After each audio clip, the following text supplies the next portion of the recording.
Today's episode is sponsored by Midwest Fire. For more than 20 years, Midwest Fire has been manufacturing high-quality tankers, tanker pumpers, and fire rescue vehicles in the United States and Canada. Keeping firefighters safe while enhancing their capabilities is what they do best. To learn more, go to MidwestFire.com.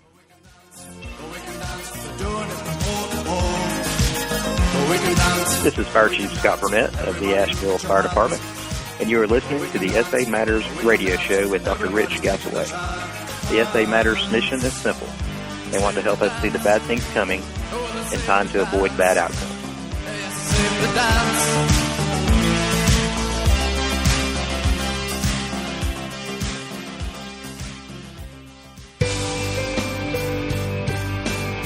Hello and welcome to episode 104 of the Situational Awareness Matters radio show. I'm your host, Rich Gassaway. The purpose of this show is to improve situational awareness and decision-making for individuals and teams who work in high-risk, high-consequence environments. The SA Matters mission is simple: to help you see the bad things coming and time to avoid bad outcomes. I'm coming to you today from Columbus, Indiana, where I'm in town delivering a week-long Company Officer Development Institute program. If you're not familiar with this program, it's 5 days, no PowerPoint, no book, no BS, no baloney, no theory. Just best practices that company officers need for success. When I'm talking to chiefs and they ask what the outcome expectations are for this program, I tell them the program is designed to keep personnel problems out of the chief's office by preventing and solving them at the company level, where most of them should be handled. Unfortunately, many company officers get promoted on seniority or by passing a test. There's nothing wrong with that. But when they haven't been properly prepared for their new leadership role, there can be lots of things wrong with that. And they can make a lot of small problems really big and even create problems. This program focuses on how to succeed in the firehouse. Hey, if you missed episode 100, you may want to go back and give it a listen. I'm giving away some free copies of my new book, Situational Awareness Matters, Volume 3. It's a $40 book, so it's maybe worth going back and listening. Listen to the whole episode all the way to the end. There's a hint, all the way to the end. And learn how to claim your free copy. In today's feature segment, I continue my interview with Captain Eric Dreiman from the Indianapolis Fire Department. Captain Dreiman was then Lieutenant Dreiman, survived a flashover. I know. You're thinking, no, you don't survive flashovers. Well, he did. Maybe, if only by luck. You're going to want to hear this amazing story. And be sure to check out the pictures on the show notes page as well. Click on the podcast and then click on episode 104. Now remember, this is part 2 of the interview. So if you missed part 1, you're going to want to circle back and listen to episode 103 first. The interview was so good, I just didn't want to edit anything of it out. But I wanted to keep the whole episode down to a manageable size, so I just cut it into 2 episodes. Before we jump into the feature segment today, I want to take a moment to thank the departments and organizations that have hosted recent Situational Awareness Matters tour stop events. Your efforts to bring this valuable and powerful training on situational awareness and high-risk, high-consequence decision-making to your members and others in your region are greatly appreciated. The Los Angeles County Fire Department Fire Officers Conference, the Howard County, Maryland Fire Rescue Department, Toms River, New Jersey Fire District No. 2, Maryland Fire Rescue Institute's National Fire Service Staff and Command Program, the Minnesota State Fire School in Alexandria, Minnesota, the Madison County LEPC in Indiana, the Center for Public Safety Excellence Conference in Orlando, the Community Fire Department in Houston, Texas, the Montgomery County Fire Department in Texas, and where I am now, the Company Officer Development Institute in Columbus, Indiana. If you're interested in joining me for an upcoming Situational Awareness Matters tour stop, here's the schedule. On April 9, I'll be at the Delaware Volunteer Firefighters Association in Dewey Beach, Delaware. April 12th, the Minnesota Department of Pipeline Safety Conference in Breezy Point, Minnesota. April 13th, the North Metro Fire Department in Broomfield, Colorado. April 14th, the Castle Rock Fire Department in Castle Rock, Colorado. April 19th, the Fire Department Instructors Conference in Indianapolis, Indiana, where I'm doing a half-day pre-conference session there. April 20th, the Texas A&M Forest Service Agency Retreat in San Antonio, Texas. April 23 and 24, the Company Officer Development Institute again in Fort Wayne, Indiana. This time we doing it over 2 weekends, and this is one of the weekend programs. May 30 and May 1, the Lebanon Fire District in Lebanon, Oregon. May 3, Douglas County Fire District number 2 in Roseburg, Oregon. May 4 and 5, the Bend Fire Department in Bend, Oregon. May 11 to 14, the Alabama Fire College hosting 4 programs: Orange Beach, Trussville, and 2 in Decatur. May 17th, Red Helmet Training in Rancho Cucamonga, California.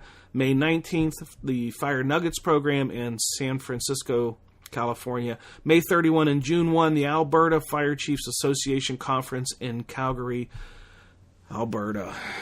Thank you so much to all the program hosts. It's going to be a busy spring. Here's hoping there's a tour stop near you and we're going to get a chance to meet up. Earlier this year, while delivering a program in southwest Minnesota, I had an opportunity to stop by and visit my sponsor, Midwest Fire, and I got a chance to sit down and talk with a few of their employees about what separates Midwest Fire from their competitors. Let's listen in as we learn about what happens after the sale, the process of building a fire engine. All right, I've heard about the No Dealer Network. I've heard about how to get in contact with Midwest Fire. I've heard about the process of speccing a truck, and that's all good. What happens after the sale? Currently, after the sale, everything gets turned over to myself as project manager. I will then lead you through the build process. If you call in, have questions on your truck, want to make changes to your truck, want updates on your truck, that will all filter through me then rather than the salesman at that time. We take pride in everything we do here. You've heard that many times. But what we want to focus on is making this the best experience we can for the fire department. It's not always easy to get a hold of your salesman, whether he's traveling or on the road or at shows, where I'm in-house full-time. Have 100% control with the project manager as well as manufacturing manager of your truck going through the process. So somebody calls you and they have a question, or they're saying, can we make this change or whatever. You literally just walk down the hall, out the door, and you're on the manufacturing floor talking with engineering or with the people who are actually building their truck, and you can do kind of real-time problem solving or adjusting on the specification? Yep. What we do then, if there is changes to the truck, obviously there'd be a change order involved, but the response time is a lot quicker. Most of the departments we work with have a meeting once a month, the volunteer fire departments. So if they call in, have a meeting the next night, we're able to get an answer to them, a response to them right away, so we're not holding up the project while it's in production. Super. Well, there you have it, folks. That's what differentiates Midwest Fire from their competitors. So check them out at MidwestFire.com. Thank you, Sarah Atchison, and all the staff at Midwest Fire for your awesome commitment to improving first responder safety. I sincerely appreciate your support of my mission. Hey, if you're interested in attending an upcoming Situational Awareness Matters Tour Stop event, head over to the SA Matters website, click on the blue box on the right side of the homepage labeled Upcoming Events Schedule. More than 500 agencies on 4 continents have hosted a Situational Awareness Matters Tour Stop event. Has your agency? No? Oh, please. Don't wait until you've had a near miss or a casualty event. Be proactive. Get your program scheduled. If you're interested in hosting a Situational Awareness Matters Tour Stop in 2016 for your department or association, just contact me through the samatters.com website by clicking on the Contact Us tab on the top of the homepage, and we'll get something set up for you. I should note that I'm actively booking for 2017 programs now, so if you're looking to book something, way, way out there in the future, 2017, now's the time to get your date secured. Here's a tip for how you can host a program at a reduced cost. I schedule many what I call companion programs.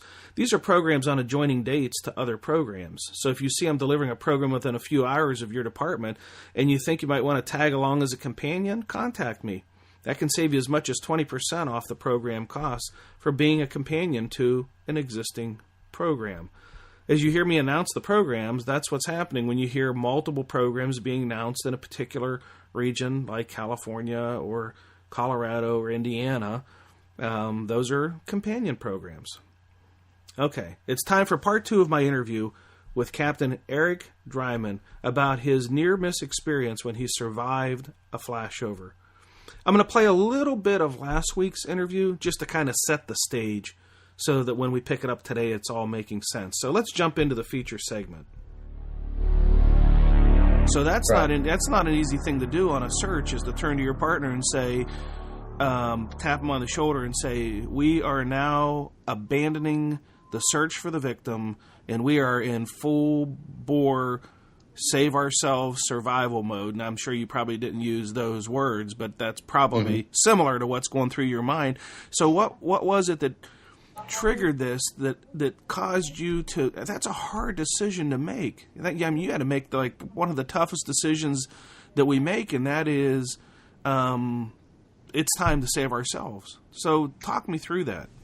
Yeah, well, ultimately the defining point for me was when I started to see those little fingers of basically just if you can just imagine, for those people who have been through the flashover chamber, they know what I'm talking about or witnessed a flashover, but just little strips or fingers of flame just suspended in midair, floating through the air, not attached to anything. That's basically, the fire gases inside the structure have reached their ignition temperature, and they're spontaneously lighting off. That was ultimately what made me decide that we needed to go.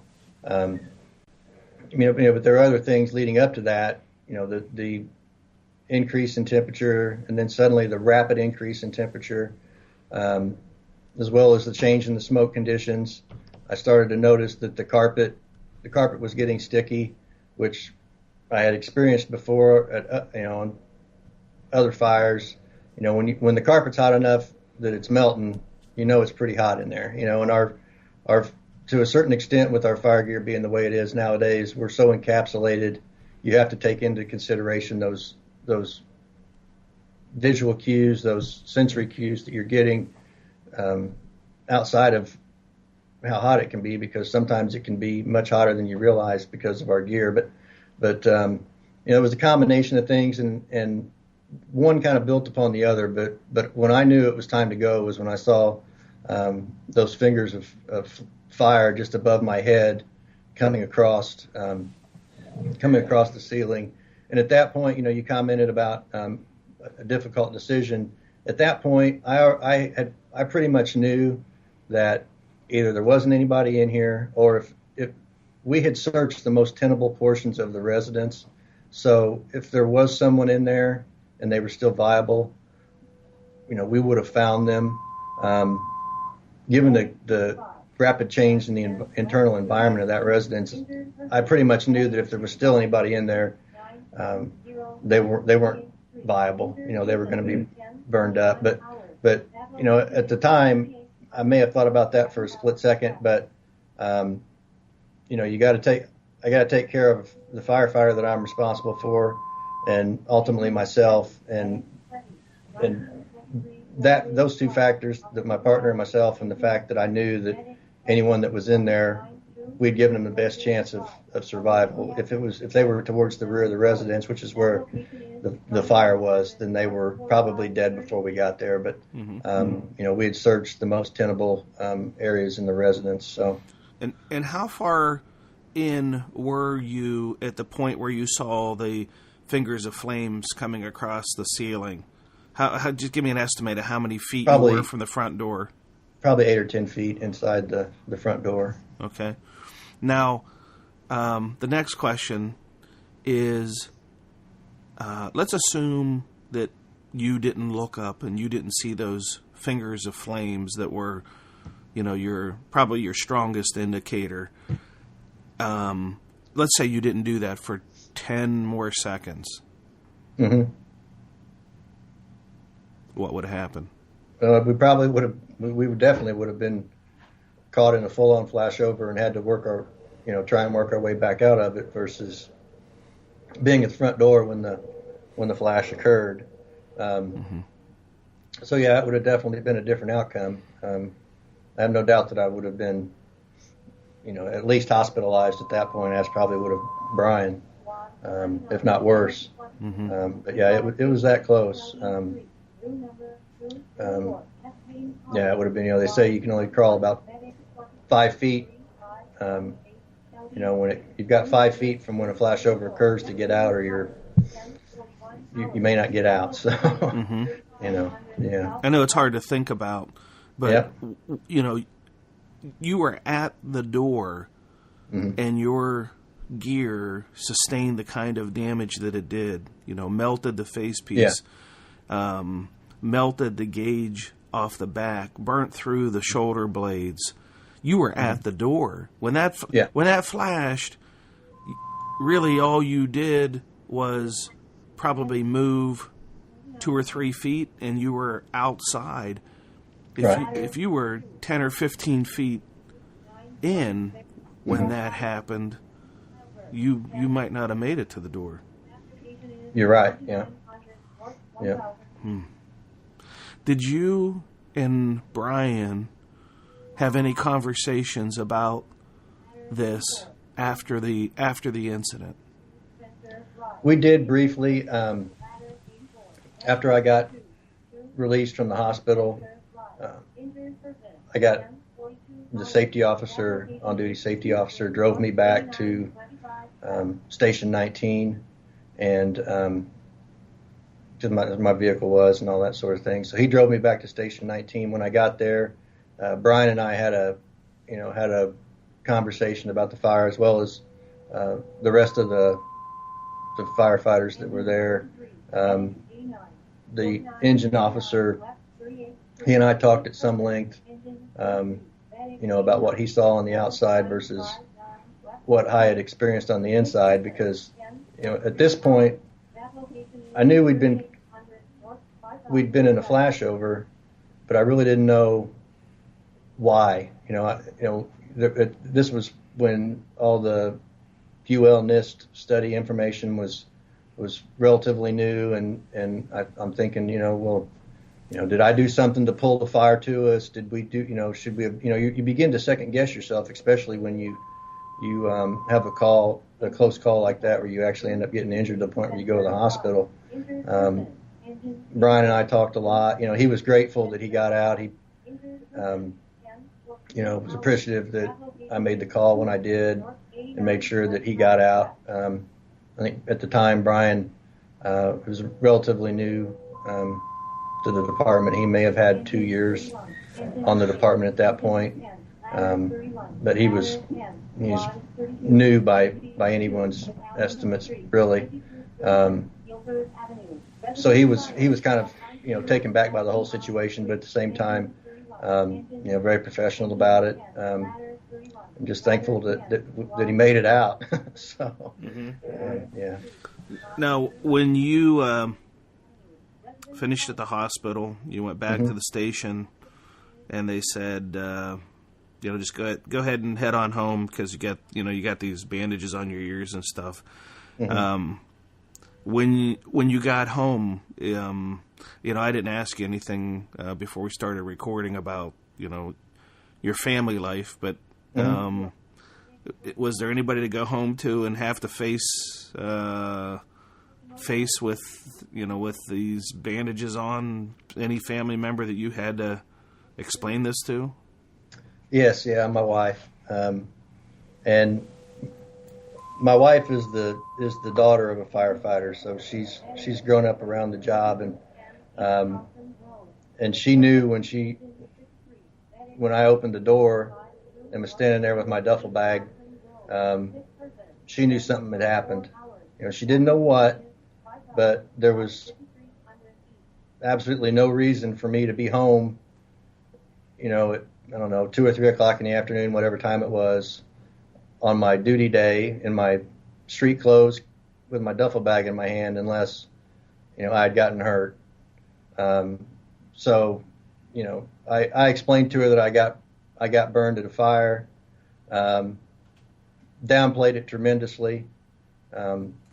Didn't tell her how close it was. Didn't admit to her that it was a lot closer than it was.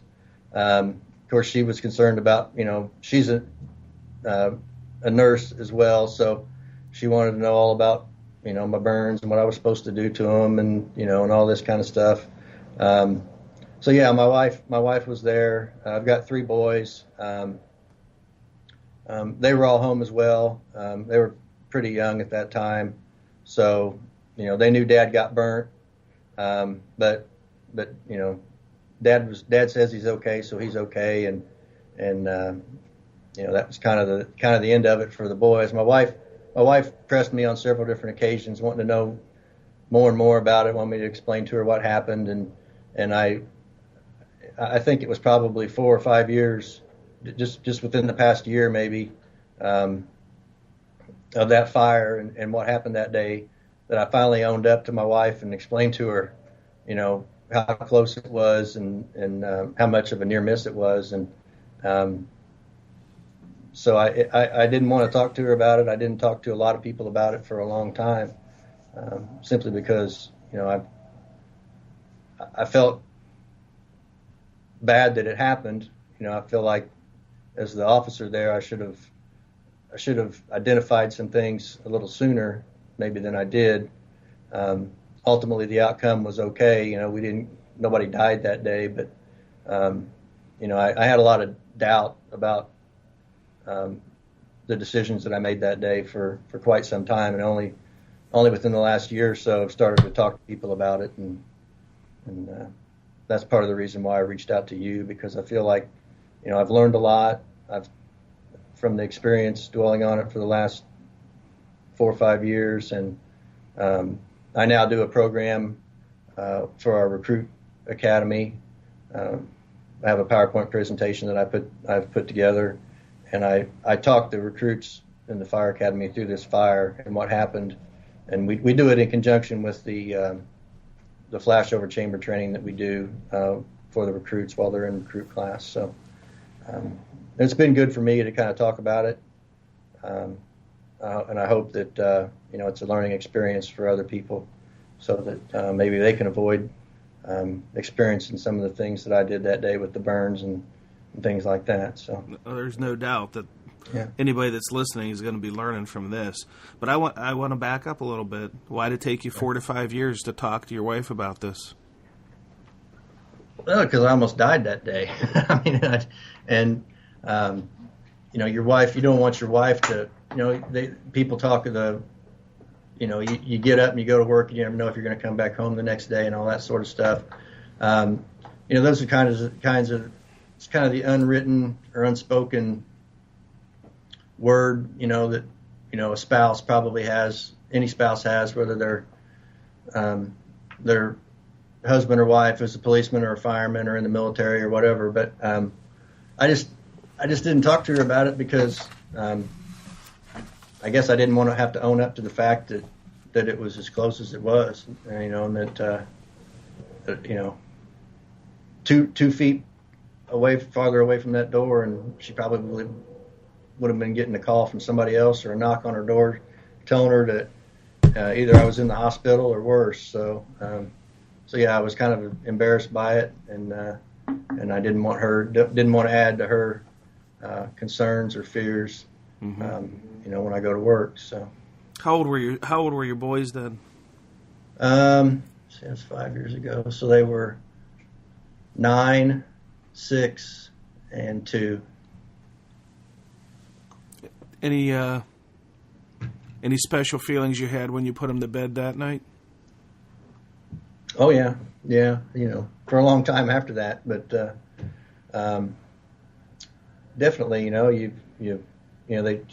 people talk about, when they get home from a run that involves kids or a bad run, you hold your kids a little tighter, you hug them a little longer, those sorts of things, and all that went through my mind, and I experienced all those feelings, and I know children and wives of other firefighters who have died in the line of duty, and I know how difficult it was for their families, and continues to be for their families, and I'm very thankful that my wife and kids aren't having to live through that. So,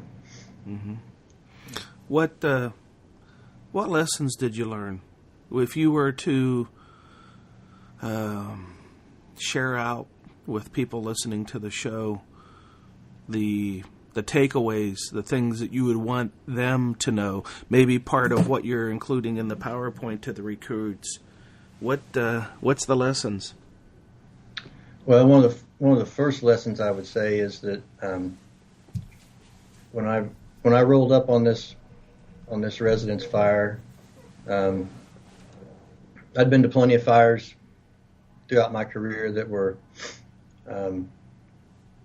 similar to this one. This was a 1,100 square foot house.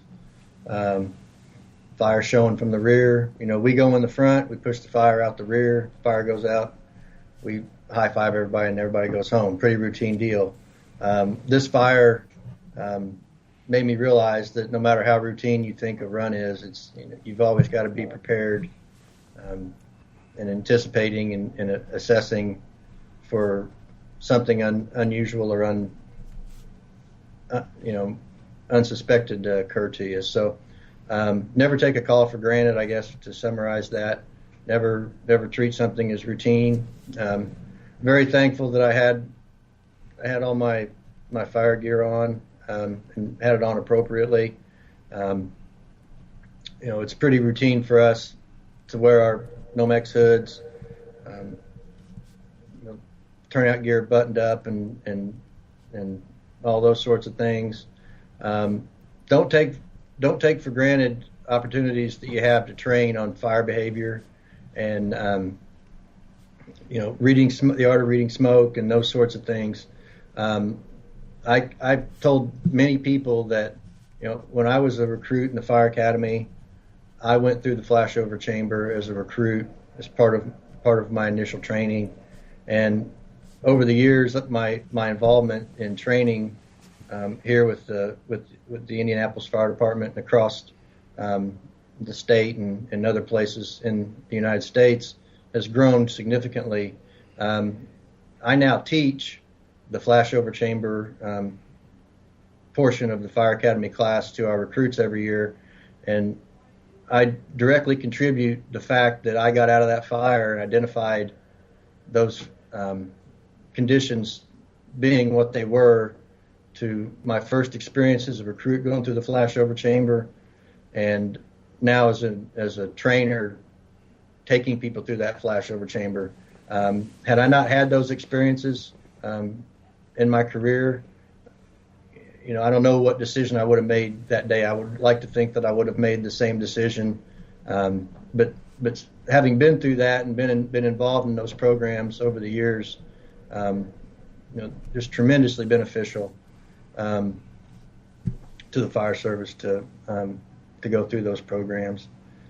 I'm a ladder guy at heart, so I like to give the engine guys a hard time, but don't take your engine companies for granted, because we can't do it. Ladder companies can't do it without engine companies, and vice versa. So don't take your engine companies for granted either, I guess, as a humorous sidebar. So. Mm-hmm.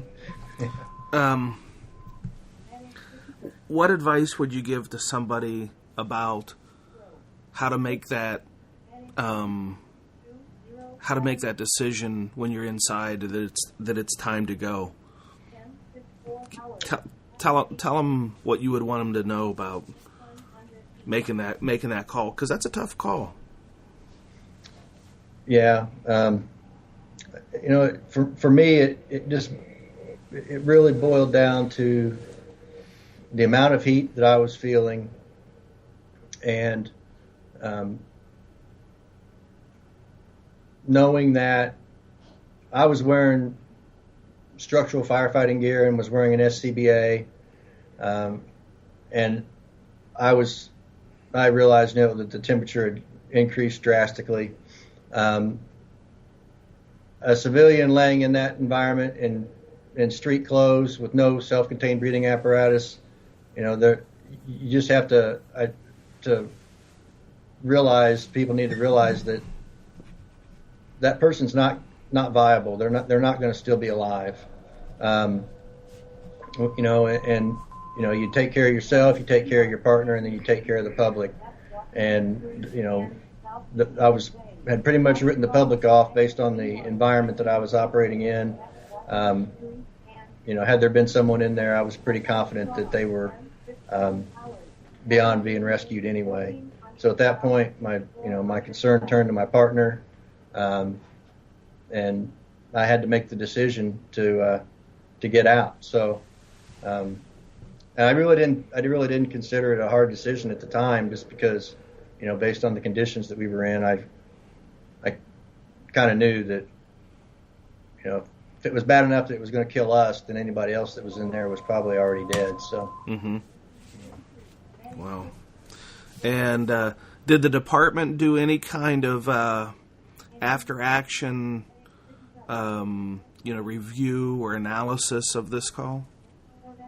No. At the time, quite honestly, it was document. I mean, the safety officer has a packet of information that he fills out anytime that a firefighter is injured in the line of duty. Basically an incident narrative. My turnout gear was quote unquote confiscated. They took all my turnout gear. They sent my coat and pants off to the gear manufacturer. They sent my gloves off to the glove manufacturer, my hood, so on and so forth, for the different manufacturers to evaluate and basically try and learn something from, gather any information they could from the damage that was done. Mm-hmm. But as far as an internal investigation, there really was none. The injury packet was completed, and I had to write out what happened from my perspective. But that was really the end of it that day. Had I been hospitalized, I think there would have been a more thorough investigation or evaluation of the situation. Mm-hmm. But in the grand scheme of things, I got some burns on my ears, damaged my fire gear, obviously, but I got discharged from the hospital and I went home. So, mm-hmm. Right, wrong, or indifferent, that's just kind of the way it turned out, because it was, more or less considered a relatively minor incident at the time. Looking back on it now, I realize it was much more significant than I probably even gave it credit for. So if you were to, on shift now, sitting in the right front seat of a ladder, pull up to the same call, same fire conditions, same engine to follow you in, mm-hmm.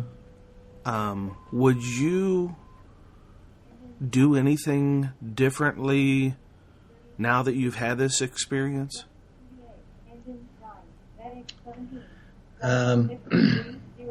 Well, given the unknown, whether or not somebody was in there, I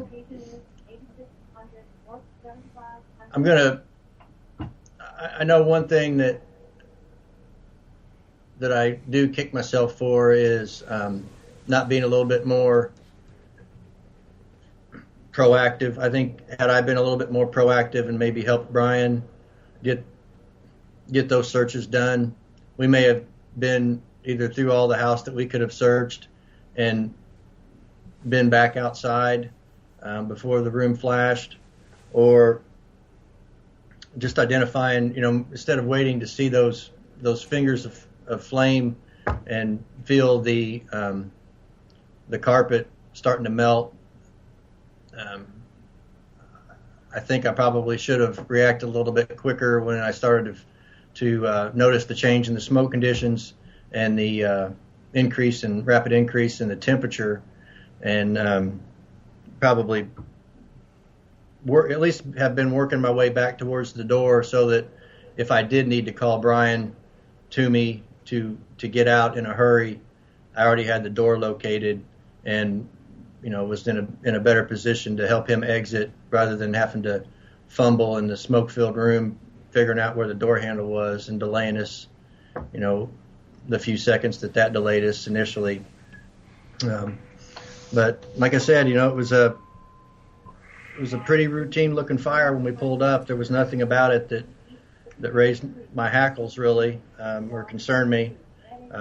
Been to lots of them before, been to lots of them since, and it from the exterior, the conditions didn't lead me to believe that it was going to be anything more than routine. Obviously the fact that it was a meth lab burning and there was Lord knows what chemicals involved probably exacerbated the fire conditions beyond what normal residential contents would. But I would say that I would still make the entry. I would still do the search. I would probably just be a little bit more cognizant of my orientation and pay more attention to those smoke and heat conditions.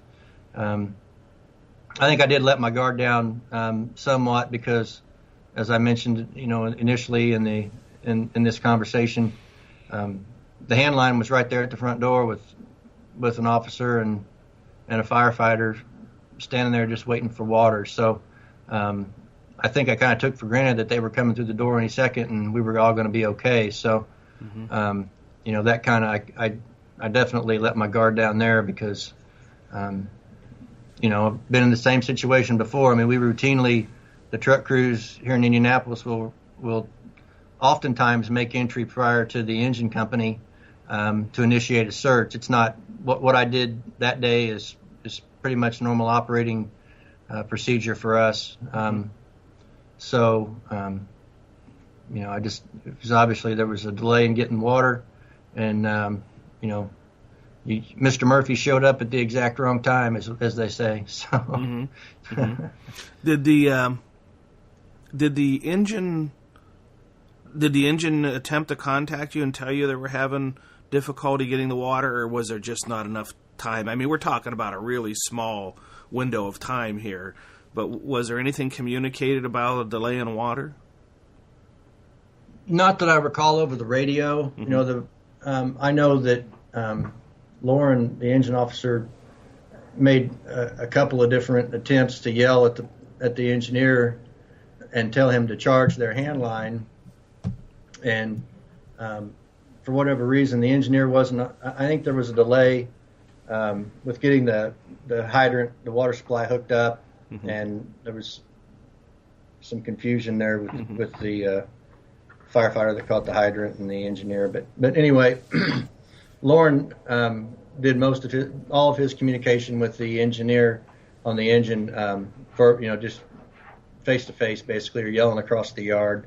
One thing I do know, I know there was radio traffic on the radio throughout the entire time that we were in there, because you've got companies who are announcing their order of arrival. You've got the battalion chief arriving on the scene, assuming command, all those sorts of things. But I honestly don't recall hearing any of that stuff on the radio. I was fixated on doing the search and keeping an eye on the conditions inside while I was waiting on that hand line to come in. And I know you've talked on other interviews and other things that articles and things that you've written about time slowing down, or distorted. Distorted. And I can definitely say that I felt that way. When you asked me how long it was between the time that we crossed the threshold and initiated our search until we came back out. The reason I've thought about this for so long and dwelt on it and really wondered was because it seemed like 10 or 15 minutes we were in there, but I know we weren't. It was only, best I can guess from talking to the guys from the engine who were standing on the front porch, screaming and hollering for their line to be charged, was a minute to a minute and a half. Definitely not over 2 minutes, but so I would definitely say that I felt like I was kind of operating in slow motion, even though it was obviously real time and then some, because we were in such a rush to get out. So, wow, it's an amazing story. Holy cow! Thank you so much for giving me the gift of time and sharing this lesson with the fire service. There's so many takeaways. I was trying to I'm gonna have to go back and listen to the episode again because my note taking couldn't keep up with how fast the lessons were coming. But I got 10 of them. I got 10 takeaways documented, which is just powerful to share that. Thank you so much, Eric. You're welcome. My pleasure. Wow. He is one lucky guy. Let me share with you some observations and lessons learned that I took away from this interview. 1, avoiding the routine call mindset. 2, the importance of wearing all your gear properly. 3, the value of training on fire behavior. 4, learning how to read smoke. 5, participating in flashover training. 6, don't take your engine company line advancement for granted. 7, realize that when civilian lives are no longer savable and making the transition to save yourself. 8, understanding that you can suffer from auditory exclusion while operating in a high-stress environment and not hear any of the radio traffic. And 9, realizing how time can become distorted and how that can impact your awareness. Once the interview was over with Eric, I asked him if he realized how lucky he was. He did. Oh, he surely did. And that is what inspired him to share his story with you. If you're interested in hiring Eric to come to your department to do a program about his event, his contact information is in the show notes. Hey, if you missed episode 101, you're going to want to swing back and give that a listen. I interviewed 4 firefighters from the Sioux Falls Fire Department. Had a very, very near-miss event when Truck 7 came into contact with a 33 kV electric transmission line. That episode has quickly become one of the most popular downloads.